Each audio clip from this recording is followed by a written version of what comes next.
What's up everyone and welcome back to Let's Watch Indigo. That's me react to Death Battle. Damn, just like that. It wasn't even that long ago when I reacted to Godzilla and Hulk. That just shows that how long it took me to record that video, and now we're already on the next Death Battle. So today, I don't know either of these people, so this is gonna be completely blind. I gotta really pay attention to what each one can do and then make my decision. I think on my last video I saw that I am 4-3. I think on my predictions of who wins. So this will either tie it up or I can get back into the lead. So we have, what the heck, RWBY, okay, whatever, versus Soul Eater. So we have Ruby Rose versus Maka Albarn. Like I said, I don't know any of these characters, so here we go guys. Death Battle, let's get it. Ruby Rose versus Maka Albarn. The battle of spunky teens with oversized gardening tools. He's Wiz and I'm Boomstick. And it's our job to analyze their weapons, armor, and skills to find out who would win a death battle. Alright. I remember when Mama Boomstick read me bedtime fairy tales. Stories of heroes and warnings about eating those little berries and quicksand. So much quicksand. Yet in the world of Remnant, fairy tales are real. Here, huntresses do battle with monstrous Grimm, and there was nothing more exciting than that to Ruby Rose. Daughter to the world-renowned huntress, Summer, who disappeared. Little Red really wanted nothing more than to be a huntress. Her dedication paid off. Admitted into Beacon Academy 2 years ahead, a premier school for huntsmen and huntresses, Ruby clearly showed prodigious talent. Not just that, she's got the weapon geek gene just like yours truly. Ruby doesn't leave home without her trusty Crescent Rose. It may look like a high-tech scythe, and it is, but it's also a gun. Ruby made Crescent Rose herself. It's like a dance between Grim Reaper's Choice and a bolt-action sniper rifle. A dance is fitting, as huntsmen are locked in a never-ending waltz in their battle with the Grimm. Crescent Rose can switch between sniper and scythe at the press of a button. Ruby's an old hand at flinging and moving it exactly how she wants, despite it being, like, bigger than she is. How does she do it with those noodle arms? The girl can't even throw a punch. Well, she might not need to, given the strength of her aura. All living beings in Remnant have an aura, except dark creatures like Grimm, though not all of them can utilize it in combat without extensive training. See, aura forms a barrier that blocks fatal blows and even heals wounds. It can make weapons stronger too. When Ruby slaps a cartridge of dust into Crescent Rose, her aura lights up nature's wrath in man's hand. Dramatic, but accurate. This dust represents the base elements of the world: fire, electricity, ice, wind, anti-gravity. Does that last one count? Rule of cool, Wiz. She's got the eyes of a hawk, and when she shoots you with dust, a bullet wound's the last thing you'll be worried about. With enough of a boost, ice dust can freeze over whole mechs, and she can power up her kicks to crater military-grade steel. A person's aura may be limited, but Ruby can keep track of hers with this handy health bar on her not smartphone. Ruby blasted through Huntress classes with flying colors. Almost right away, she was appointed the leader of her own group, with Weiss Schnee, Blake Belladonna, and Big Sis Yang Xiaolong. Oh! I get it! Team Ruby! But Ruby's hope for many years of learning with her friends would be dashed as evil machinations spread like wildfire. And with a flash of silver light, Beacon had fallen. Ruby's friends? Dead. Her school? Totally wrecked. Her sister? Disarmed. All because of a lover spat that went way too far. Salem saw the world divided, and it was time to say goodbye to any happily ever after. But Ruby wouldn't give up like that, so she set off to change the world. Even as Crescent Rose began to feel heavier and heavier. Could she really save the world like her fairy tale heroes? All she did is what she's always done and never stopped moving forward. Because Crescent Rose wasn't the only thing she needed. She had to improve her semblance too. Right. While aura is essentially the manifestation of one's soul, the semblance is an expression of their personality. Basically, it's a superpower farmed by aura, and Ruby's got super speed. Or a teleport? Or what is she doing exactly? Close. This is Petal Burst, a mixture of speed, teleportation, and intangibility. Ruby can rocket from one point to another in milliseconds. by literally bursting into petals. Sort of. According to Best Robo Girl Penny, Ruby's semblance is extremely complex and variable. It involves breaking her body down to its molecular components before zooming off in complex paths, negating the laws of mass entirely. AKA Super Speed Plus. And Nora is best girl. Ruby's petal burst is so quick she can make flying missiles look completely still. Good luck tagging her with a bullet or a breadstick. She is certainly quick enough to give Emerald and Mercury a hard time, and they've dodged actual lightning. She's faster than Blake, who could keep up with the most cringe faunus of all, Adam Taurus. Well, he did draw his sword fast enough to parry an actual particle beam. In real life, such a beam is created by accelerating charged particles to just under Oh boy, light science. So, that's impressive. With such a powerful ability, Ruby could Okay, safely so she's shine her smile for insanely years, fast. even as she carried the fate of Remnant across the world. To her friends, she was a beacon of hope. Well, yeah, because she's got one more superpower. Her silver eyes. Just like her mom, Ruby inherited them from the God of Light as a weapon against negative anti-life energy, like the evil goop Grim spawned from. Just a wink and blam! Sayonara, Dragon of Darkness! But Ruby's skills didn't falter after her time at Beacon. As she journeyed across Remnant, she leveled up to compete with all sorts of powerful magic and mechanized foes. Her team could even match the Ace Ops, an elite squad of longtime professional huntsmen. Including Harriet, whose super speed semblance was totally outclassed by Petal Burst, and Vine, whose aura was strong enough to contain a bomb that was about to decimate the whole city of Mantle. Man, these are some pretty powerful auras. Though it's important to remember, Ruby is only 17 years old. The weight of being a Well, leader, she did look a pretty young. savior, and a huntress like her mother would get heavier and heavier and heavier. She got over it. Look at her go! Taking Crescent Rose firmly in hand and sending a message of unity to the rest of the world. Ruby had finally left the fairy tale behind, taking one more step Damn, toward the 17 day years we've old. waited for. Okay. So, really, a bunch of stuff that I got was just her speed. She's insanely fast. Like, I don't even know if fast is, like, the way to say it. She's just kind of instant with the way she could travel. Her glowing eyes, I guess that could help. I didn't really, like, see too much of, like, any ability other than, like, she blinked and destroyed those, like, evil black dog skeleton things. And that weapon of hers is pretty cool. I mean, I guess like that's her choice of ability when fighting, because she can't throw a fist, so she's not good at hand to hand. So we'll keep that in mind.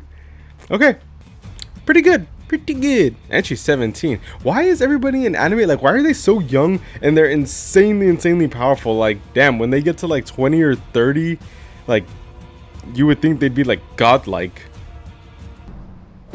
A sound soul dwells within a sound mind and a sound body. But all the unjust evil souls of this world are on the Disney. Oh, right, Fast Pass and to Ruby, becoming her a Kishin. aura. Destructive gods They use mutated aura. from good-natured souls. A Kishin could plunge the world into chaos and madness. If only someone could stop them. Bing bong, it's the DWMA.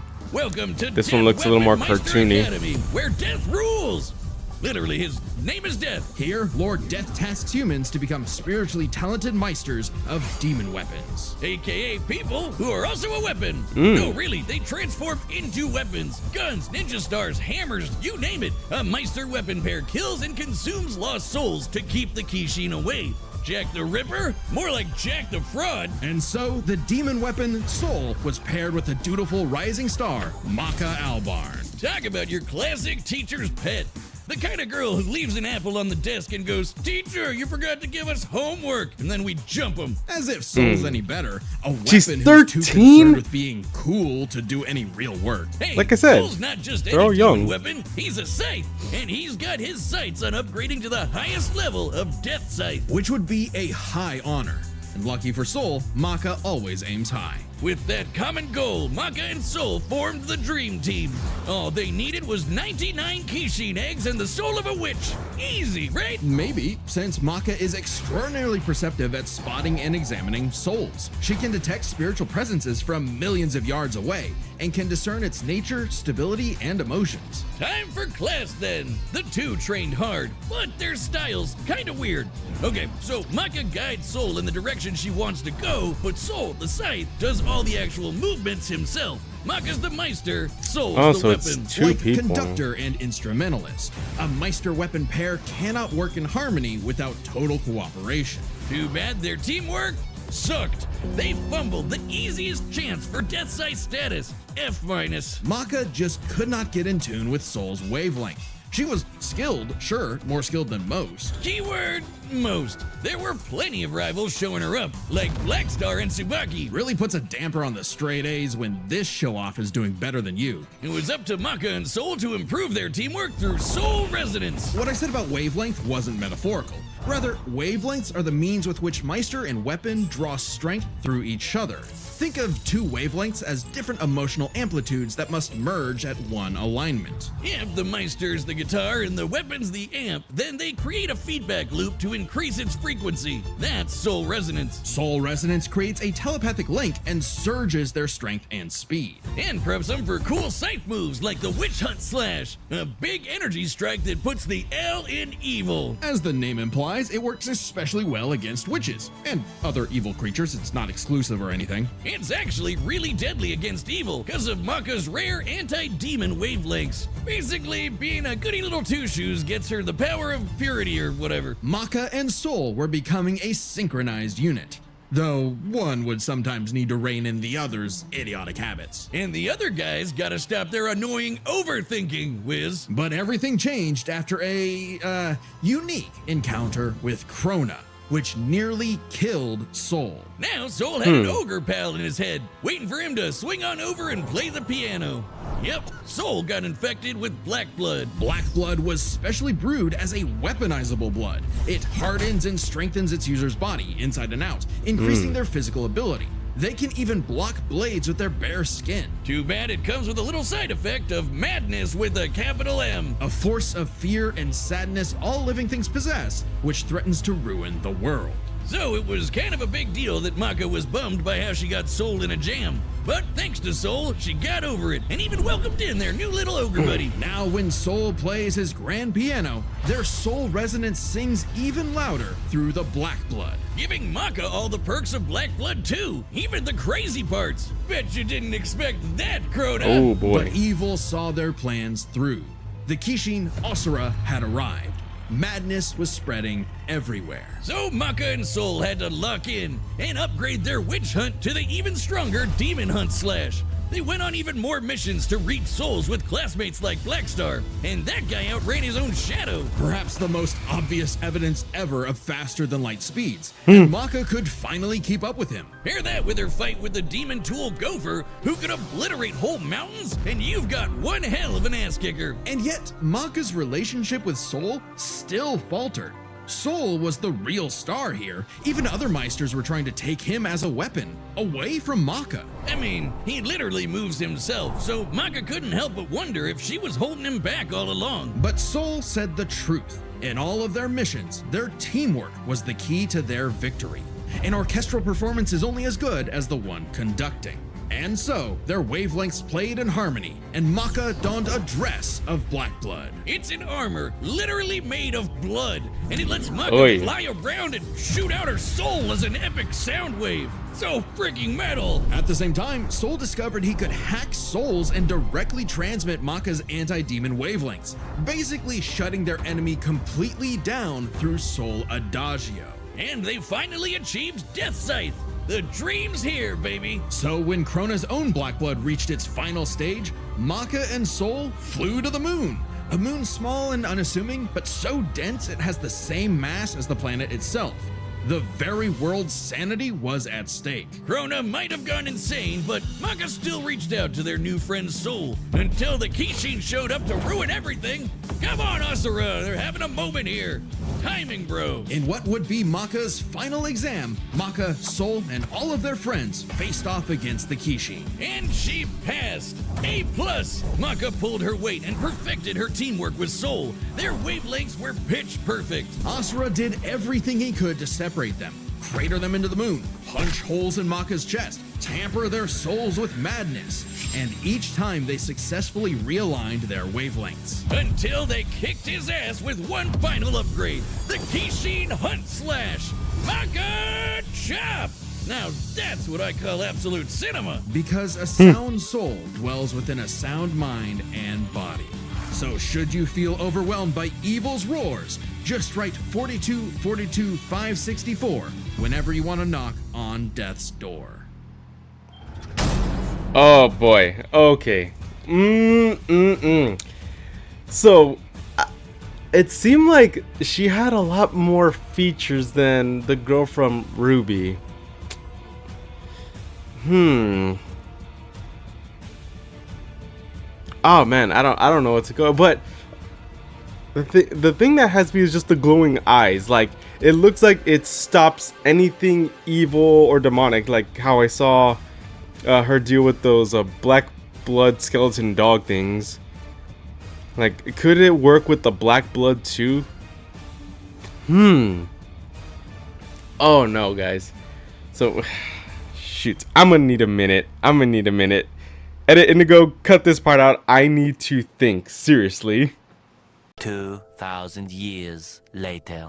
Honestly, I gotta say I'm not too confident going in with this one. They both seem very good, but I'm gonna go based off of the girl. What's her name?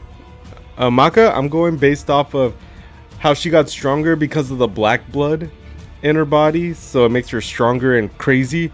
And Ruby, she's able to stop evil, I think, like if I remember it correctly, like with her glowing eyes, like she's able to dispel any evil. That's what I got off it. I could be wrong, I don't know, but I'm going based off that. The black blood is not going to help Maka, and that seems to be like her strongest form, I think. Ah man. So, oh boy. All right, guys. My decision, locking it in. I choose, what's her name? I choose Ruby Rose. Ruby Rose, locking it in. That's it. We're gonna see if I can get a little farther ahead in my victories. If not, 4-4. Whew. All right, here we go. Let's see this. All right, the combatants are set, and we've run the data through all possibilities. It's time for a scythe battle! Here we go. Oh my god, I'm not confident just saying that. I am not confident at all. It's official. But I choose Ruby. So not cool. Oh, come on, Soul. Our target Oh, it's two people. I forgot. Oh no, I locked it in. Damn it! should be here, so try helping out. Hi! Who are you looking for? And this one's 14, she's 17? Or was it 13? Little Red Riding Hood, your humanity has strayed from its just path, and the Shinigami has called for you. Your boyfriend turns into a scythe. Oh, that's so cool. Your soul is ours. Their boyfriend and girlfriend?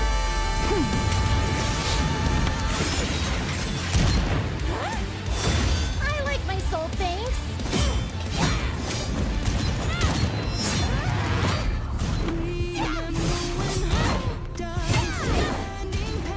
Won't lie, Red. Your moves are sick, but too slow for my Meister. You haven't seen anything yet. Focus. She's good, but we can handle it. Let's go, Soul Resonance!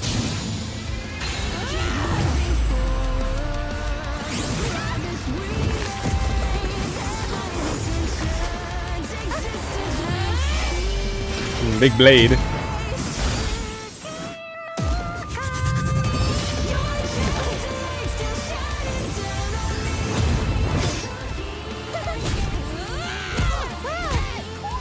Oh yeah, she got hands. The other one doesn't.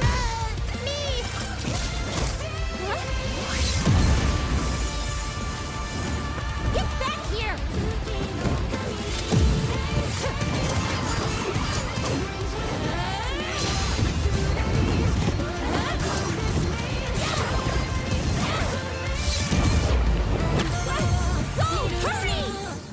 scared me.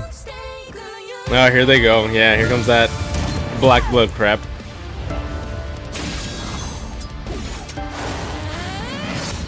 Interesting. Her soul forms a barrier. Try helping out. Relax.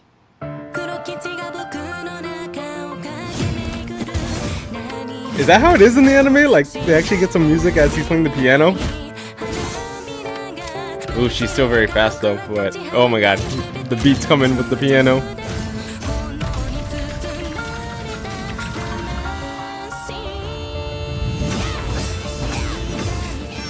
Sorry, but I'll never stop fighting.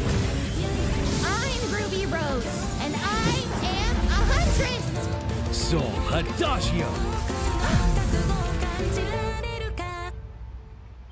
Ruby! Oh, here we go. Yeah, that's what I was talking about, and it. Damn it, she's. Stay strong, Maka. You got this.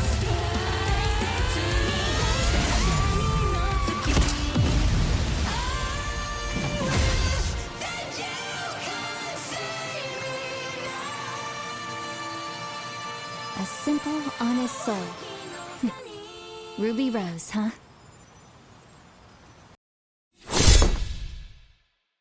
Well, damn! I thought the glowing eyes was gonna help. Ruby, but hey, Damn, man! you can see scythe on scythe action like that. Let's break this down with the 4 categories. Ah, of this matchup. damn it! Strength. Or a supercharged Ruby's strength All right. higher than you'd think, like kicking this Grim through steel. But Maka's soul resonance could match Gopher, who destroyed mountains. Now, Team Ruby did defeat Vine, whose aura contained a bomb that could have wiped out a city. Adding up their flight speed and how far Harriet said they'd have to fly to avoid the blast, that's a 366 kiloton bomb. It's possible Ruby's own aura possesses a similar level of, say, energy strength, though her semblance obviously can't replicate what Vine did. Black Blood Maka got blasted by Asura into the moon. Yeah, it's small, but its mass is the same as Earth's, right? That moon Putting freaks Asura me out. strikes at 2 quadrillion tons of TNT, over 5 billion Damn, tons I higher than can't So, Maka freaking takes like. I straight, don't pay but too close speed wasn't a attention. clear cut. Ruby's a fast little gal. Maka kept up with Blackstar, faster than Shadows and whatnot. But as they improved their skills, Ruby and her friends could outspeed Atom. who blocked a particle beam. Though given the distance and time to react, Atom moved about 42% the speed of light. Not quite faster than your own Shadow territory. Still, Ruby's Petal Burst has become far faster than this over time, and clearly gives more than a 2-time speed increase on top of that 42%, making her well past light speed. Definitely enough to take on Harriet, who was all about speed. Angry speed. This isn't to say Maka couldn't keep up thanks to Soul Resonance, but Petal Burst makes this comparison close enough to call it a tie, and their speed would be key to winning in skill. Come on, Wiz. I forgot that it was 2 people also. The fella was the scythe. Maka's scythery was pretty good, but Soul does all the movement for her. As a Meister, she was mostly a guide. It's easy to assume that Ruby's scythery was superior. She's entirely self-sufficient at dancing with her weapon. Soul's own control is still a factor here, but it doesn't change that Ruby's been swinging that thing for way longer than Maka. Ruby's got scythery in the bag. Perhaps this edge would be enough for Ruby to avoid Maka's far greater strength if she had the better powers. So I really War's thought she really cool. did. Barriers, Maybe healing, I just- superpowers, and I got so it on. wrong. But it's got one big weakness. It is a finite resource that is required for all of Ruby's powers. Petal Burst, activating dust, even powering up Crescent Rose takes juice and some aura. Once it's gone, Ruby's totally vulnerable. And there's a second key factor regarding aura. It is specifically a manifestation of Ruby's soul. And Maka's powers are all about taking on souls. Maka had lots of ways to break through Ruby's aura, like Soul Adagio. And since Maka is exceptionally gifted at examining souls, she could definitely figure out how aura works. But plot twist, what about Ruby's silver eyes? Her anti-Grim eye beams? Turns out they were actually her best secret weapon. The negative power of Grim is quite similar to Madness wavelengths, which power Black Blood. Since anti-demon wavelengths can cancel out Black Blood, the silver eyes should achieve a similar effect. But Maka and Soul's whole story is about reaching that perfect soul resonance. Asura tried every way in the book and more to separate their wavelengths and failed. And we already talked about how much stronger he is than Ruby. Maka takes powers, because when she so I rose was to the kind of occasion, correct, Ruby but it was didn't just stand a semblance of a stronger. chance and bit the dust. Their soul was Winners just are stronger. Maka Albarn and Soul Evans. Wait, his name is Soul Evans? Next time on Death Battle. So okay, I had it correct. Like my assumption, thinking that her glowing eyes can stop that black blood thingy, was kind of correct, but it was just that their soul was perfect. I think that's what they used, so it didn't affect it as bad as those corrupted demon things. So that's what I kind of based it off on. I thought the glowing eyes were gonna come in and stop that power from happening. Dang. No, now we're 4-4. We're tied up. Ah, shoot. Well, alrighty. Let's see who the next one is.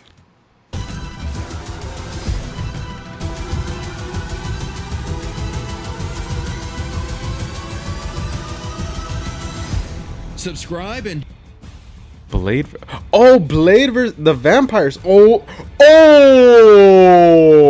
that's good. That's good. Alright. Well, we're gonna wait and see on this one. Oh gosh, now I'm gonna either win, I'm gonna be ahead, or I'm just gonna be losing on this next one. Ah, shiznit. Alright. It is what it is. Thank you guys so much for joining me on Let's Watch Indigo. That's me react to Death Battle. I'm kind of upset. I really thought I had that one. Hope you guys enjoyed, and I will see you in the next Death Battle. Laters.